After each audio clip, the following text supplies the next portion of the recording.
성도 여러분 안녕하세요.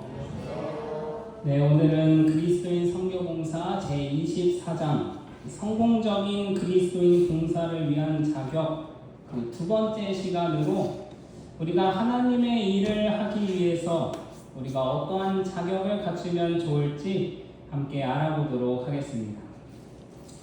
지난 시간에 말씀드렸던 이 내용을 기억나시나요? 성공적인 그리스도인 봉사를 위한 자격 세 가지를 했었는데, 첫째는 여기 나와 있는 능력, 두 번째, 세 번째, 잠시 복습을 하고 가도록 하겠습니다. 자, 지난 시간에 우리는 그리스도인들은 능력이 있어야 한다고 하였습니다. 하나님의 일을 한다는 이유로 무능이나 무책임을 정당화해서는 안 된다라고 말씀을 드렸습니다. 그리고 언어의 수련을 통해서 우리의 언어로 하나님의 품성을 나타내야 합니다. 말도 순결하게 해야 함을 선지자는 말씀하였습니다. 그리고 세 번째로 정신적 교양, 하나님의 일을 하기 위해서 건전한 정신을 가지고 사려 깊은 사람이 되어야 합니다. 우리가 올바른 이성을 소유하기 위해서 하나님의 말씀을 통해서 옳고 그름을 늘 분별해야 함을 말씀드렸습니다. 이어서 오늘은 성공적인 그리스도인 봉사를 위한 자격 그 네 번째로 그리스도인의 위엄과 예의 그리고 성실성 또 적극성에 대해서 함께 나눠보고자 합니다. 그리스도인 봉사를 위한 자격 그 네 번째는 그리스도인의 위엄과 예의입니다. 영감의 글에서는 이렇게 말씀합니다. 안식일을 지키는 무리들 가운데 참된 위엄과 그리스도인의 고상함이 결핍된 것은 하나님의 백성들에게 불리한 것이며 그것은 우리가 공언하는 진리의 향기를 더럽힌다. 진리를 믿는다고 하면서 지금 예수 그리스도 안에서 완전한 남녀의 형상으로 자라날 수 있는 기회와 특권을 활용하지 않는다면 결코 그리스도와 복음 사업에 영광이 되지 못할 것이다. 우리가 아무리 진리를 가지고 있다고 해도 그리스도인의 고상함이 결핍된다면, 위엄과 예의가 없다면 진리의 향기를 더럽히게 될 것이라고 말씀합니다. 왜냐하면 사람들은 그리스도인들의 삶을 통해서 진리를 분별할 것이기 때문입니다. 우리가 아무리 진리를 가진 하나님의 남은 자손이라고 이야기해도 진리의 말씀대로 살지 못한다면 세상 사람들에게 우리는 그저 똑같은 사람으로밖에 보이지 않을 것입니다. 그렇게 되면 결코 복음 사업에 영광이 될 수 없습니다.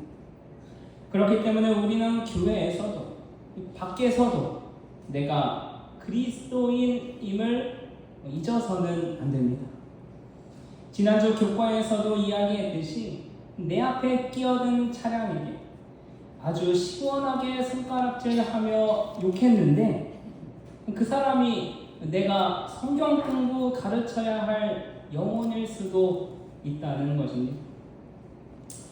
여러분 혹시 식당에 가서 식사하시다가 음식에 머리카락이나 이물질이 나오면 어떻게 하십니까?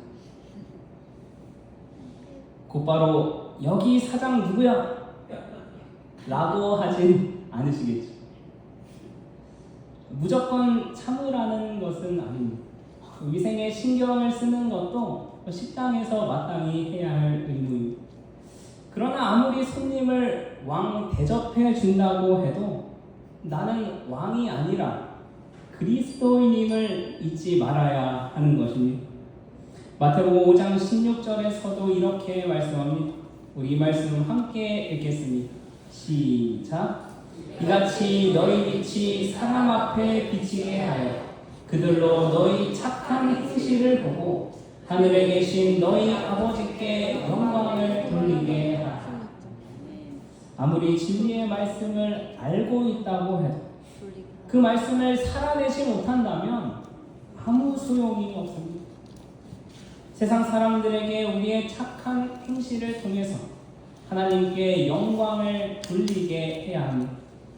그리고 선지자는 그리스도인의 위엄과 예의를 구체적으로 이렇게 지키라고 말씀합니다. 주의 사업의 권위를 떨어뜨리지 않기 위해서 절도 있는 생활과 경건한 말을 하도록 하라. 수준을 너무 높일까봐 걱정하지 말라.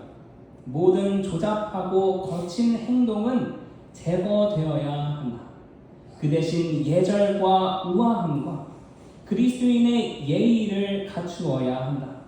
거칠고 무뚝뚝한 성격을 갖지 않도록 주의하라. 그러한 성격을 미덕으로 생각하지 말라. 하나님께서는 그것을 미덕으로 여기시지 않으신다. 불필요하게 타인의 감정을 상하지 않도록 노력하라. 주의 사업의 권위를 떨어뜨리지 않기 위해서 어떻게 하라고 말씀하고 있나요? 절도 있는 생활과 경건한 말을 하라고 말씀합니다. 그런데 혹시 우리가 그러한 생활을 하지 않는 이유가 내가 혹시 너무 수준을 높여 놓을까봐 걱정이 돼서 그러는 건 아니겠죠? 선지자 역시 수준을 너무 높일까봐 걱정하지 말고 모든 조잡하고 거친 행동을 제거하라고 말씀합니다. 그런데 우리는 때때로 거칠고 무뚝뚝한 성격을 미덕으로 생각하는 경우가 있습니다. 나는 성격이 원래 직설적이다. 나는 뒤에선 말 안 해. 나는 있는 그대로 말하는 사람이야. 이런 성격을 아주 시원하고 털털하다고 생각할지 모르겠습니다. 그런데 선지자는 뭐라고 말씀하고 있나요? 거칠고 무뚝뚝한 성격을 미덕으로 생각하지 말고 하나님께서 그것을 미덕으로 여기지 않으신다. 이것이 왜 미덕이 아니겠습니까? 그런 거칠고 무뚝뚝한 성격으로 타인의 감정을 상하게 한다면 과연 그것이 미덕일 수 있겠습니까? 나는 솔직한 사람이라 있는 그대로 말한다. 우리는 그 솔직한 것과 무례한 것을 구분해야 합니다. 내가 틀린 말 했어요. 맞는 말 했을 것입니다. 그런데 아무리 맞는 말이어도 타인에게 상처가 된다면 말하기 전에 우리는 다시 생각해 보아야 합니다. 이 삼성전자의 이재용 회장을 보고 사람들은 높은 지위에 있으면서도 친근하게 느껴진다고 말합니다. 그리고 많은 사람들의 호감을 사고 있는데요. 그 이유가 무엇인지 아십니까? 바로 이러한 태도 때문이 아닐까 생각됩니다.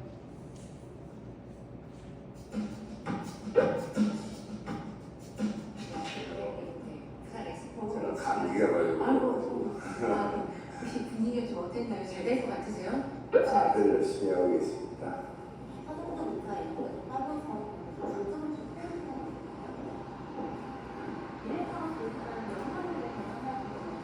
감기 조심하세요. 연말 휴가기이긴 하죠.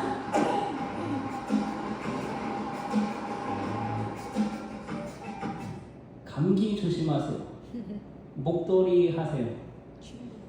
이 사람들 반응은 대답을 피할 때도 매너가 있다. 말 한마디에 품격이 느껴진다라는 반응입니다. 인터뷰를 거절당해도 기자들 기분이 어때 보이나요? 거절당해도 좋다고 웃고 있습니다. 성도 여러분, 여러분은 어떤 성격이 미덕이라고 생각하십니까? 내 말 한마디에 타인을 꼼짝도 못하게 만드는 성격이 믿음인가요? 결코 아닐 것입니다. 타인의 감정을 상하지 않도록 하는 것이 믿음입니다. 예수님께서는 언제나 진실만을 말씀하셨지만 사람을 함부로 대하시지 않으셨습니다. 그래서 세상에서 외면받던 세리도, 병든자도, 어린아이들도 예수님께 가까이 다가왔습니다. 예수님 안에는 진리와 함께 사랑이 있었기 때문입니다. 옳은 말과 함께 사랑이 있었기 때문입니다. 그러나 아무리 옳은 말을 하더라도 그 안에 사랑이 없으면 아무 소용이 없습니다. 우리는 옳은 말을 하면서도 사람을 잃어버릴 수 있게 되는 것입니다. 그래서 에베소서 4장 29절에선 다음과 같이 말씀합니다. 우리 이 말씀 함께 읽겠습니다. 시작. 무릇 더러운 말은 너희 입 밖에도 내지 말고 오직 덕을 세우는데 소용되는 대로 선한 말을 하여 듣는 자들에게 은혜를 끼치게 하라. 사랑하는 성도 여러분, 하나님께서는 우리에게 진리만 전하라고 맡기신 것이 아니라 진리를 전하는 태도를 맡기셨습니다. 예수님의 향기는 우리의 표정에서, 말투에서, 작은 배려에서 풍겨 나오게 됩니다. 사람들은 성경 말씀보다 우리 인격을 먼저 읽게 될지도 모릅니다. 그러므로 예수님의 품성을 닮아서 위엄을 갖추고 만나는 모든 이들에게 예의 있게 대하는 저와 여러분이 되시길 간절히 바랍니다. 신의 성품에 참여한 자라면 그리스도인은 누구나가 우아함과 참된 예의를 갖게 될 것이다. 성공적인 그리스도인 봉사를 위한 자격, 그 5번째는 성실성입니다. 우리가 일상에서 사용하는 이 성실에는 크게 2가지 의미가 있습니다. 정성성의 열매실, 정성스럽고 참된, 성실한 학생, 성실한 직원, 맡은 바 충실한 사람들에게 많이 씁니다. 그리고 또 다른 성실은 이룰 성의 열매실, 성숙하여 열매를 맺음을 뜻합니다. 오늘 말씀에서 이야기하는 이 성실성, 늘 정성스럽고 참되게 살아감으로 성숙해져서 열매를 맺어야 하는 것입니다. 즉 성실하여 성실한 사람이 되어야 합니다. 늘 성실하게 살아서 이제 열매를 맺어야 할 때라는 것입니다. 사람이 탁월한 재능, 많은 능력, 또한 훌륭한 자격을 소유하고 있다 할지라도 하나의 결점, 단 하나의 은밀한 죄를 허용한다면 벌레 먹은 한 널판지가 큰 배에 끼치는 것과 같은 철저한 재난과 파멸이 그에게 이르게 될 것이다. 아무리 성실한 사람도 단 하나의 은밀한 죄 때문에 무너집니다. 많은 믿음의 조상들이 그러했습니다. 그러나 그 중에서도 바울은 예수님을 만나고 이렇게 변화되었습니다. 바울은 가는 곳마다 하늘의 고상한 분위기를 몸에 지니고 갔다. 그와 접촉하는 사람들마다 그가 그리스도와 함께 있는 위력을 느낄 수가 있었다. 자기가 전하는 진리와 일치한 생애를 했기 때문에 바울이 전하는 말씀에는 위대한 능력이 있어 사람들을 설득시킬 수 있었다. 진리의 힘은 바로 여기에 있는 것이다. 부지 중에 자연히 나타나는 거룩한 생애의 감화는 사람들에게 그리스도교에 대한 호감을 갖게 하는 가장 위대한 설교이다. 위대한 설교는 이 단상에서의 설교가 아니라 부지 중에 자연히 나타나는 거룩한 생애의 감화를 말합니다. 억지로 쥐어짜서 꾸며낸 생애가 아니라 자연스럽게 나오는 생애 말입니다. 바울은 그러한 삶을 살았다고 말씀합니다. 바울과 접촉하는 사람들마다 그리스도와 함께 있는 위력을 느낄 수 있었다고 말합니다. 사도 바울이 큰 능력을 가졌던 이유는 말 때문이 아니었습니다. 그의 삶이 설교와 일치했기 때문입니다. 그래서 바울은 이렇게 말할 수 있었던 것입니다. 내가 그리스도를 본받는 자 된 것 같이 너희는 나를 본받는 자가 되라. 우리도 이런 사람이 되어야 하지 않을까요? 우리 집사님, 우리 장로님이랑 있으면 꼭 예수님과 함께 있는 것 같아요. 이런 말 들어본 적 있으십니까? 저도 아직 그런 이야기를 들어본 적이 없습니다. 여전히 부족하다는 증거입니다. 그래서 우리는 늘 주의 말씀을 따라 살며 성실한 성도가 되어서 열매 맺는 성실한 성도가 되어야 합니다. 그런 삶을 살 때에야 비로소 진리를 전하는 우리의 발걸음에 힘이 생기고 진리를 전하는 우리의 입술에 능력이 생긴다는 사실을 잊지 마시길 간절히 바랍니다.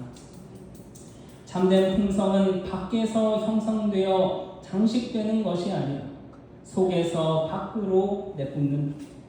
우리가 만일 다른 사람을 의의 길로 향하게 하기를 원한다면 의의 원칙이 우리 마음에 먼저 거하지 않으면 안 된다. 우리는 신앙 고백으로 신앙의 이론을 선전할 수 있을지는 모르지만 진리의 말씀을 보증하는 것은 실제적인 경건이다. 겉으로만 장식된 예수님 품성이 아니라 속에서부터 형성된 예수님 품성으로 살아가게 되기를 간절히 소망합니다. 성공적인 그리스도인 봉사를 위한 자격, 6번째는 적극성입니다. 하나님은 우리가 적극성을 띠고 움직이기를 원하고 계십니다. 야고보서에서 행함이 없는 믿음은 그 자체가 죽은 것이라 말씀한 것처럼 믿음은 행동으로 나타나야 함을 우리는 잘 알고 있습니다. 그러나 안타깝게도 많은 교회들의 모습은 현재 정체되어 있고 침체되어 있습니다. 오늘 우리에게 하나님께서는 선지자를 통하여 다음과 같은 말씀을 주십니다. 과단성 있는 노력이 없이 단지 성령께서 그들을 강제로 활동시킬 때를 기다리는 자들은 마침내 흑암 중에서 멸망하게 될 것이다. 그들은 하나님의 사업에 아무 일도 하지 않고 가만히 앉아 있어서는 안 된다. 성령의 능력은 구하지 않는 자에게 그냥 주어지는 것이 아닙니다. 가만히 있는 사람에게 결코 주시지 않습니다. 적극성을 띠고 움직인 자들에게 주셨다는 사실을 우리는 성경 곳곳을 통해 알 수 있습니다. 소년이 예수님께 도시락을 내놓지 않았다면 오병이어의 기적은 일어나지 않았을 것입니다. 모세가 백성을 이끌고 애굽에서 나오지 않았다면 홍해도 갈라지지 않았을 것입니다. 베드로가 배에서 내리지 않았다면 물 위를 걷지 못했을 것입니다. 사랑하는 성도 여러분, 하나님은 우리의 작은 순종 위에 큰 기적을 행하십니다. 제가 아직 준비가 안 된 것 같습니다. 다른 사람이 하면 더 잘할 텐데 꼭 이런 생각 때문에 하나님께서 주시는 기회를 놓치고 있지는 않습니다. 우리가 한 걸음 내디딜 때 성령께서 역사하실 것입니다. 우리가 입을 열어 복음을 전할 때 성령께서 그 마음을 움직이실 것입니다.